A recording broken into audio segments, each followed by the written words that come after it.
Well, welcome to another episode of Victorious Friday.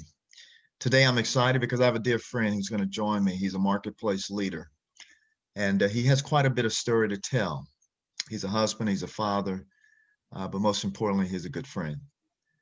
Mike Raymond is my guest today. He grew up in the suburbs outside of Philadelphia. He grew up in a loving home, two parents, which probably had a great deal of influence he'll talk about on his life, even to enter the ministry at Eastern College and some other places. And after spending 4 years in church ministry, he decided to do something that many of us probably never have made the decision to do, but he decided with God's calling him in another direction to really go into the marketplace, into business. And Mike has been an entrepreneur in several businesses for decades. And he's going to talk a little bit about that as well, the life of a marketplace minister, if you will, the marketplace businessman who uses his platform as a platform for ministry. And so, Mike Raymond, welcome to Victorious Friday today, my friend. How are you? Good, Terence. A pleasure to be here. A long time we've known each other, so it's good to be a part of what you're doing. Oh man, it's a good time to see you. And Mike, tell us a little bit about yourself, your upbringing. Just kind of give us a brief update on who you are and catch us up. All right. Well, you touched on it a little. I grew up in outside of Philadelphia, the typical Leave It to Beaver family. Dad worked, mom raised us. I grew up in church, went to Sunday school, went to youth group, went on summer camps, did all that. Was memorized scripture at the dinner table with my parents. My brother and I, it was just the two of us, but just a very solid, fundamentally sound Christian home. Just living God's word. And my dad was a business owner and an entrepreneur. And so I kind of watched him throughout the years start his businesses. And I just thought, man, I want to do that. I don't ever really want to work for anyone as well. And I watched my dad and how he ran his business. And so I think that kind of gave me some direction as I got older of, watching him of how to treat people and kind of some of the stuff I wanted to do as I got older, and especially once I got out of ministry. So grew up playing sports and, so was part of the sports world as well. And have taken some of my passions and try to incorporate it into stuff that I'm trying to do now. So. Well, Mike, you're part of a group that's a very influential group in America. There's about 30 million businesses in America, and 22 million of those 30 million are small businesses. I mean, these are businesses that do less than $1 billion, maybe less than 50 employees, but yet they're the very fabric of America. They are the business. They're the glue that I call it, that make America who America is. And you've been living that dream. Before we jump into your marketplace side, I love to kind of jump into some fun stuff and think back as a teenager or a child or whatever growing up. I mean, what was one of your hobbies? What was some of your fun things that you loved doing that gave you great passion? Well, it'll sound crazy because I still do it to this day, but I collected baseball cards, football cards. Yeah. And it's funny, I talk to my wife a lot because I've got a man cave here at the house that's decorated probably to what every man would love. Stuff on the walls, stuff on all over cabinets, cards. But anyways, I remember just taking my bike. I lived in a small town where I could just ride my bike down to the local drugstore. And I remember buying packs of top baseball cards for 50 cents and opening them up, chewing the gum, looking at the cards. And then we'd go back home and we'd flip them. We'd throw them up against the fireplace. And if they leaned up against, you got all the cards that were on the ground. So, to this day, I still collect. My wife says, I don't know if I had known all this before I married you. I don't know. She said, I can't believe how much stuff you have. I said, I know, I've got a lot. That could have been a game changer right there, Mike. Exactly. So I didn't tell her a whole lot before we got married. So she's stuck with it now. Yeah. I remember those tops. The gum was terrible, but the baseball cards or whatever the cards were, they were fantastic. Yeah. Yes. Yeah. Yeah. So wow. That's great that you still have and still a collector of those. That's a lot of fun. Well, Mike, I tell you, you've gone through your career and as a marketplace leader, and you've owned several different franchises and operations. But as I got to know you, you told me stories about how you saw your business, and what you use your business for, and mission trips that you used to take your your staff on. Tell us a little bit about when you started your business. Mhm. What was your purpose? What was your desire? Obviously, you have to make money to stay in business, but was there a deeper purpose or deeper desire that you had as a marketplace leader when you started your particular businesses? Sure. Yeah, there was, and I'll apologize up front if I get a little emotional talking about it because it's one of those things that that God's put it in your heart as a passion, and so it's hard for me to talk about without being emotional about it because I've seen such impact in what we've done, that God's used us. But when we took over back in 2007, we took over an Auntie Anne's in one of the local malls here in Charlotte, and when my wife and I had met back in 2001 or 2000, we realized that we had missions in common. And missions was one of the things that we really both, God had laid on our hearts, and not necessarily full term or full-time missions, but to go on trips and kind of just see the world in that sense, and see how we could share the gospel. And so when we took over Auntie Anne's, one of the things that my wife and I committed to was we said that as long as we own the stores, we would pay for employees to go on trips with us. Kids that had been loyal to us, that had been with us for over a year, that had shown commitment, and whether they were believers or not, we just were going to take those that we thought in our eyes deserved it because of their commitment to us. And so every year we would pick one or two. One year I had 4 girls go with me, and we took them down to Guatemala. But every year we would take kids down with us. And the neat part about it was, like I said, a lot of these kids didn't know the Lord, or had very little involvement in their upbringing. And so to be able to, and the biggest thing, they'd never been out of Charlotte.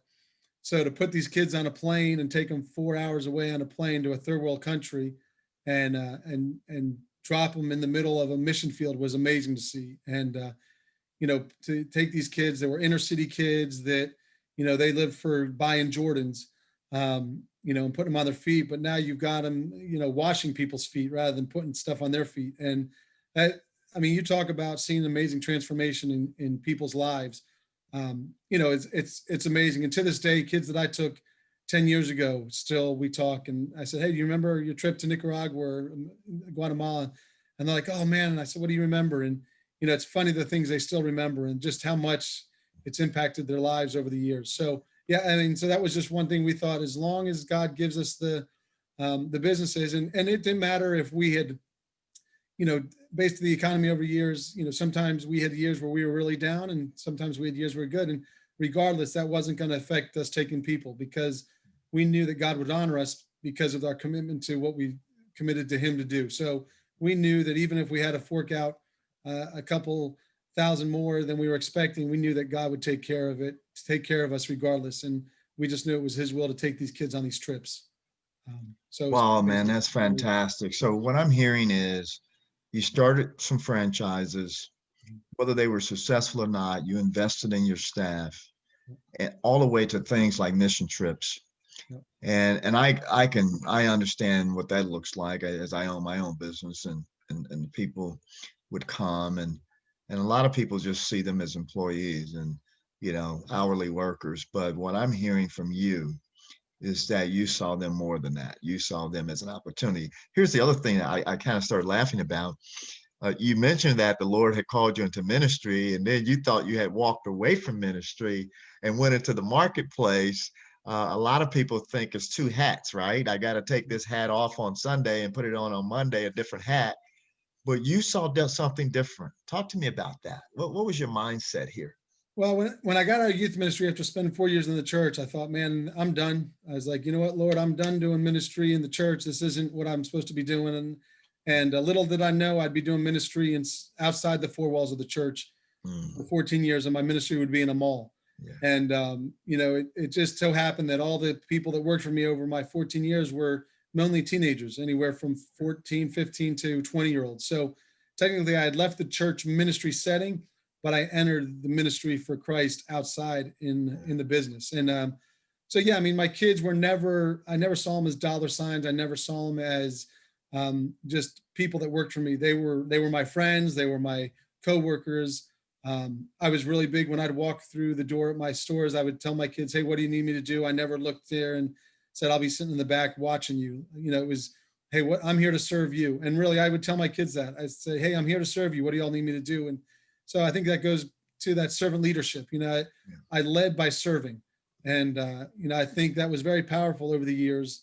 And if I can share this real quick, when we sold our stores recently, we called a staff meeting to let all the kids know what was going on. And I had 17 employees working for me at the time, and 16 of the 17 showed up. And the only reason the 17th didn't show up was because he forgot about it. And when the new owners took it over, they were overwhelmed that I would have 16 kids there at a meeting. They said, that's unbelievable. They said, I would have thought when you said you had a staff meeting, you might have had 3 or 4 kids.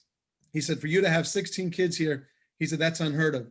And I just attribute that to the way I treated them. The kids didn't see me as a boss. They saw me as someone that cared for them, that invested. That's the big word I think I would use when you're in business, is investing in your employees. You don't just hire them, but you invest in them. Yeah. So it's pretty cool. Yeah, I remember talking about, particular principles that you had and that we had.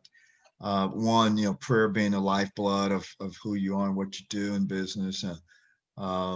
Seeing your business as a platform for ministry, not just shareholder value, although you obviously have to earn income and so forth. Principles like that, integrity, non-negotiable things like that. Are there some principles, or maybe even one key principle that you latched onto that really helped you as it kind of led and guided you through your 14 years as a business owner? Like I said, I think it took me a year or two into the business to really understand the difference, that there wasn't a difference between my faith and my business. And I think a lot of times business owners, we don't grasp that. We feel like we go to church on Sunday, Saturday's our day, and then Monday through Friday's work. And I think you've really got to be able to bring that together and say, you know what, it's all the same, because how can I praise the Lord on Sunday for doing great, but then on Tuesday when I'm having a bad time, to discard him and say I've got worldly problems? Like, if you're going to pray to him on Sunday, you got to pray to him on Tuesday, and he's going to be the one there for you. And I think the 2 words that I come back to over the years is investing in your employees, and being intentional. Yeah. The word intentional, being intentional about making sure you're investing in your employees, because it's very easy to walk into your business and look around and pick on all the things that are bad, and notice what your employees aren't doing. And this isn't clean, and the customer's not happy. But if you're not intentional about walking in and saying, today I'm going to talk with this person, I'm going to sit down with this person, or, I'm going to just stand by them and help them, I think we get caught up in our business. And I think that's a danger that business owners do. They get caught up so much in the actual business, they forget about the relational side of the business. And when you forget about the relational side, you almost take Christ out of that equation, because Christ is all about being relational as you look back through his life. And so I think you've got to be intentional about being relational. And if you're intentional about being relational, I don't know how you can take Christ out of the equation. Like, those are some powerful words. I want to stay with that word intentionality for a minute. Yeah. Because here at Victoria's Family, we also believe that you need to be intentional. As you write things down, you get things done. And we're trying to encourage parents to really write out, to think through and write out a spiritual plan for the home, to be intentional. Yeah. It's like a business person. You never think to start a business without a business plan. You at least have to be intentional about that. You can't go to the bank and say, I think I'm going to do well. They're going to ask you for what? They're going to ask you for a business plan, right? Exactly. But yet we try to raise our kids we're kind of going at the seat of our pants and no intentionality. So I want to stick with this word intentional for a minute. As you've been intentional for over a decade, leading your company for Christ and for a bigger purpose. And I'm just thinking through, as you thought about your life, if you can reflect back on those years, mm-hmm. and maybe give some words of encouragement for these marketplace leaders out here who's going through a very trying season right now, and trying to figure out, what do I do with my employees? What do I do with my, the people I've invested in for 14 years or less, or even more? But this COVID scenario is really hurting my business. What do I do, right? What words of encouragement can you give that small business person today who's out there struggling, challenged, trying to survive, and in some cases, some are thriving? What words of encouragement would you give? Um, so one of the lessons my wife and I learned about halfway through this, as we were talking, as you talk a little about family, is that sometimes we get so wrapped up in the business and everything in hand that we put everything else to the side to stay focused on it. And look, in business, we're all going to have problems. Every day there will be something you will deal with, whether it's employees, whether it's equipment, whether it's customers. It doesn't matter what the product is. The process and the people are all the same. And so I learned long ago with my wife that, you know what, whatever problems are there today will be there tomorrow.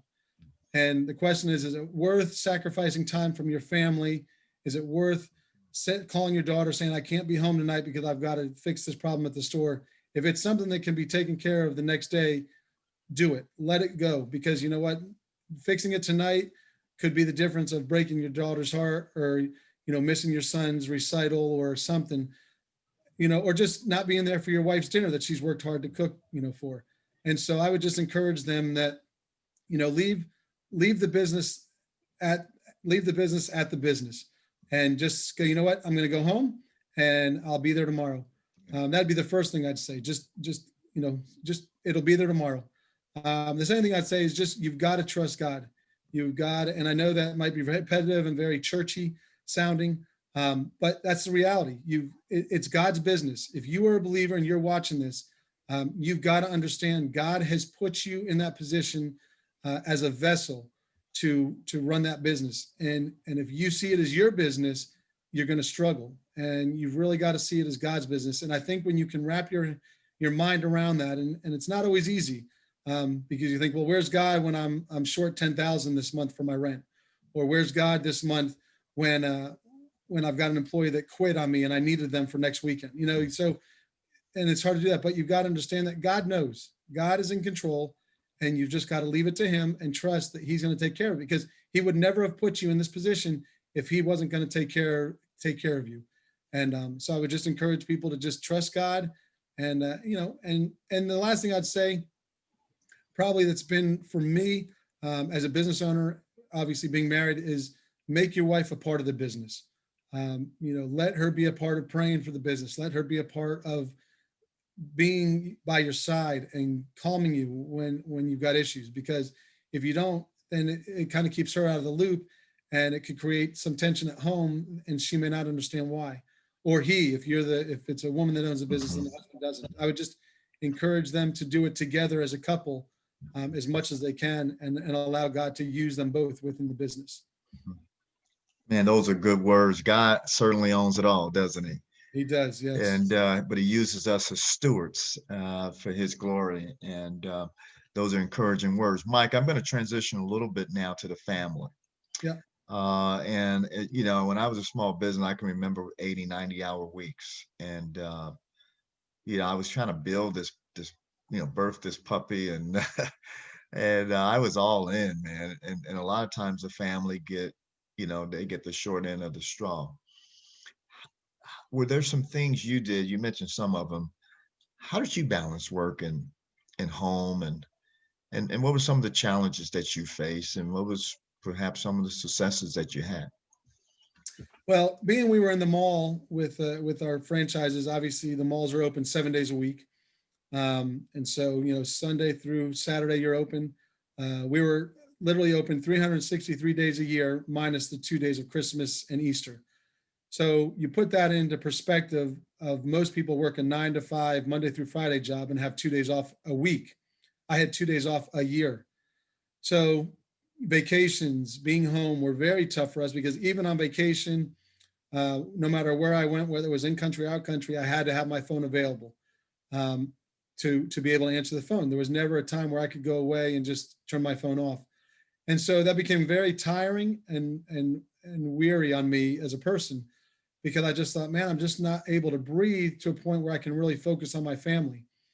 And I met a guy one year in the mall, and he said that every year he was challenged to pick a word that he would, for the year, to be challenged with. And I thought, that's a great idea. So one year I picked the word legacy. And I really started focusing on, what does it mean to have a legacy? What is my legacy? And for the longest time, I thought my legacy would be my stores. And I thought, man, and if I can build these stores to $1 million stores and sell them, and these employees, and that's my legacy. And then I started realizing, what, at the end of the day, if I leave tomorrow, my employees may not even be at the business the next day. And I started thinking, that's not my legacy. Then I started having my kids. We were a little later in life to have our kids. And so, I started, once I had my daughter, and her and I started doing some stuff, and I started talking about missions more. I started realizing, man, my legacy is her.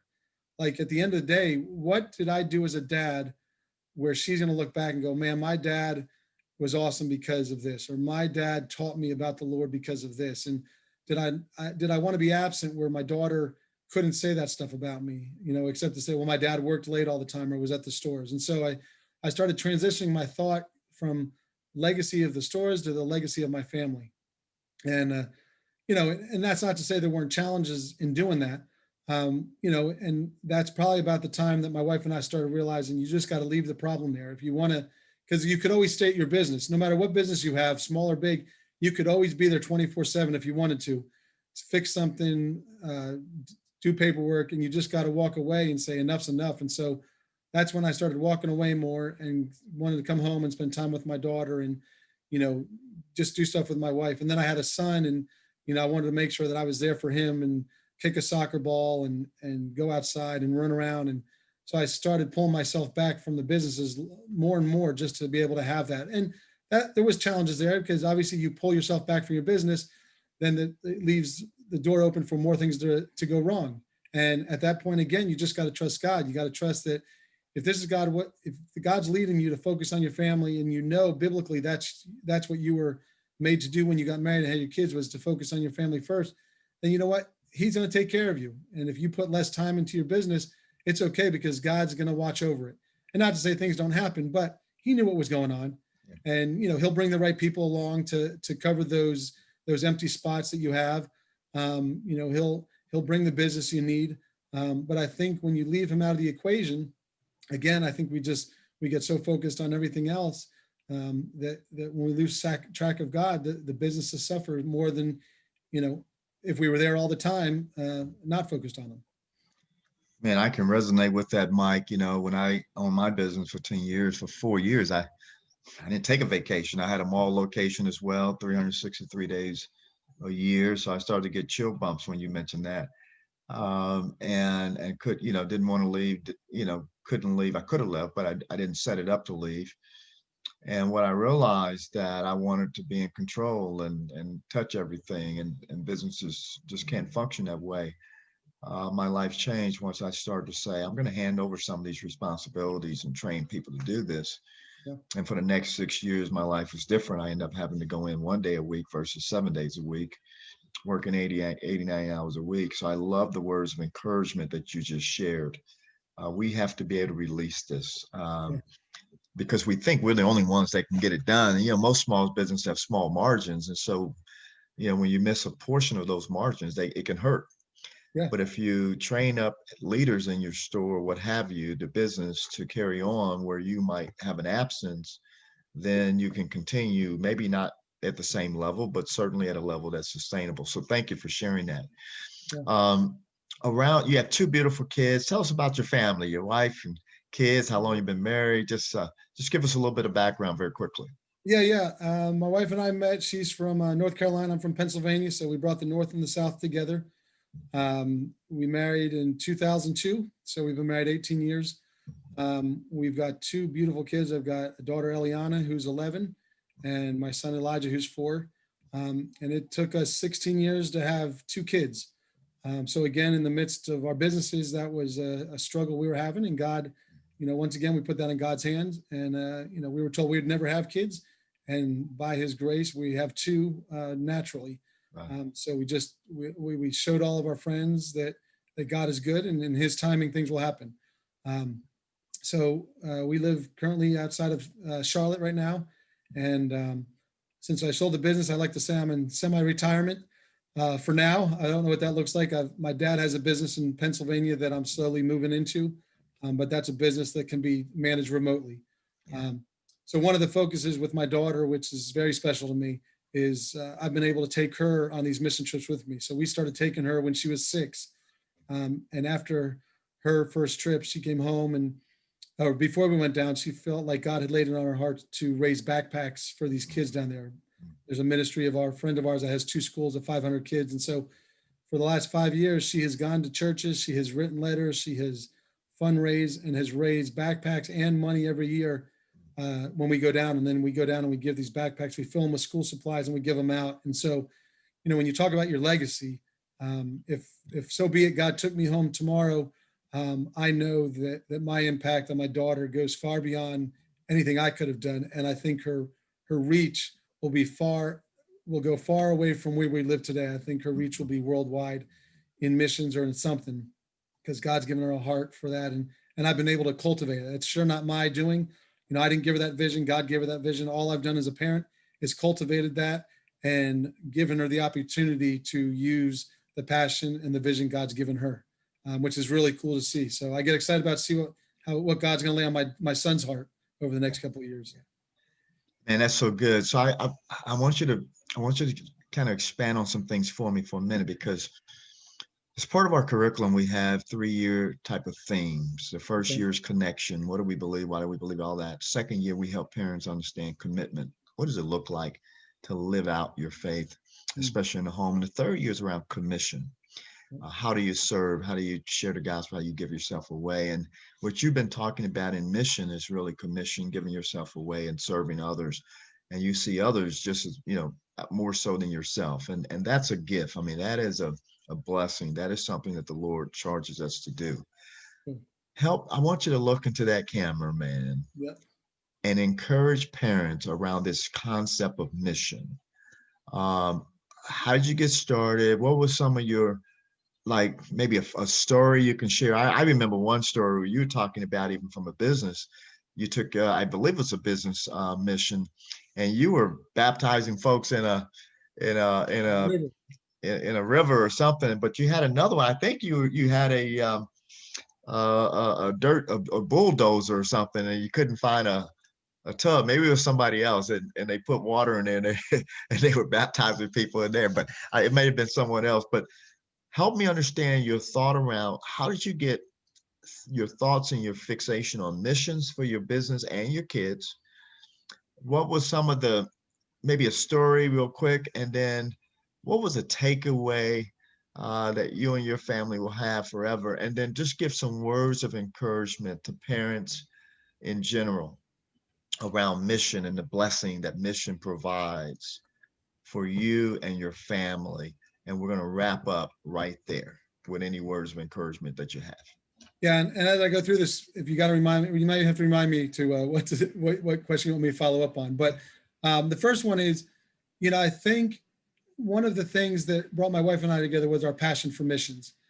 And not that we were going to force that onto our kids, but we weren't going to stop doing what we felt God was leading us to do because of our kids. We were going to bring our kids alongside of us and let them experience it as well.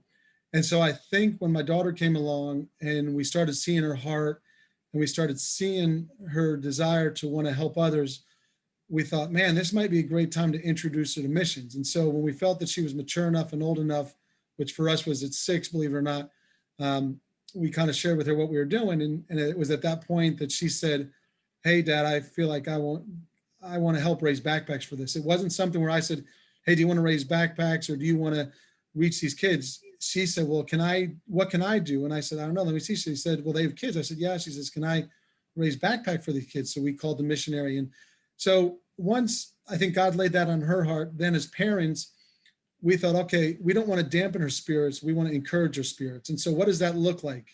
And it may not be for you to take your child out of the country at 6 years old. It may be going to the local shelter. It may be helping the church, or it may be even just working with your next door neighbor who's old and can't leave the house. It's how do you want to facilitate and encourage that desire that God's laid on your child? And I think that's really important for parents to be intentional about looking for those signs. A lot of times we push that aside because we think, oh, they're 6 or 7, God will use them someday.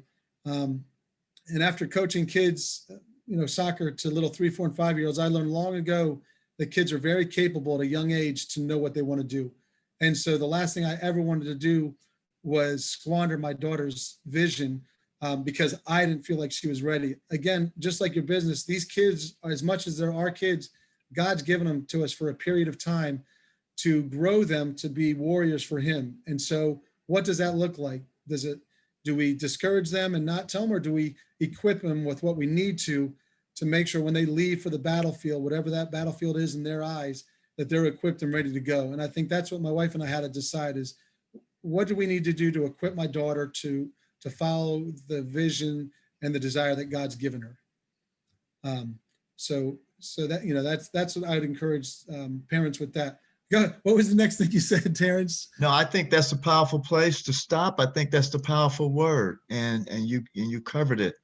So parents, as we conclude this interview with Mike, he said some powerful things today. One, as a business leader, as a family, as a husband, talked about his children as on mission. And you said, Mike, that's so powerful that we are in a battle, and our kids are in a battlefield. In fact, today we believe that they're in a significant battlefield, but I believe this generation will be different than the next, and our job is to train and instruct them in the Lord, and invest in them and spend time with them to encourage them. All those things I heard in your story, that's going to be very encouraging to business leaders and parents alike. I like to always give you the last word, and so wherever you want to go with this for about a minute to close us up, what would you have us to hear from Mike? I think the last thing, the last encouraging word I'd want to give parents is, you've got to be on the same team as parents. I think the reason my daughter's been so successful and we've been able to see her spread her wings is because my wife and I have prayed feverishly for her as a couple, and we encourage her as a couple. And I think having the both parents on the same page has made it so much easier to raise our kids, because it's very tough. There's enough outside influences and stuff that are challenging to raising kids, and the last thing you need is to have you and your wife or you and your husband on separate pages when it comes to anything within parenting. Does that mean you're not going to disagree? Sure, there will be issues you will disagree on, but I think being able to come together and pray about it and acknowledging that we may not see eye to eye, but you know what, at the end of the day, we've got the same goal in mind, and that's to equip our kids to be believers and to shine their light. And the verse I memorized when I was 10 years old at a table with my dad was Matthew 5:16. Let your light shine before all men, that they may see your good works and glorify your Father who's in heaven. And that's not just for my wife and I to shine our light.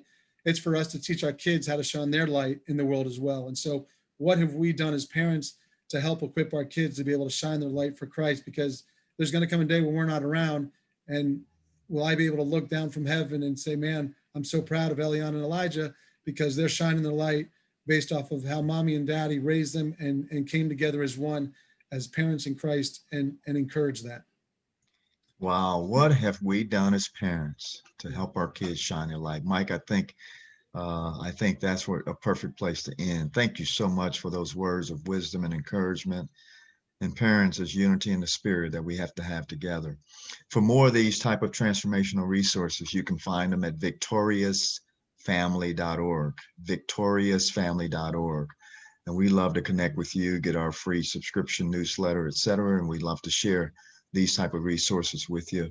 And take a look at our new home kit for parents. It's a powerful starter kit that walks you through devotionals and prayer guides and my new book, Do Your Children Believe? So thank you, Mike. Thank you so much for everything you do, my friend.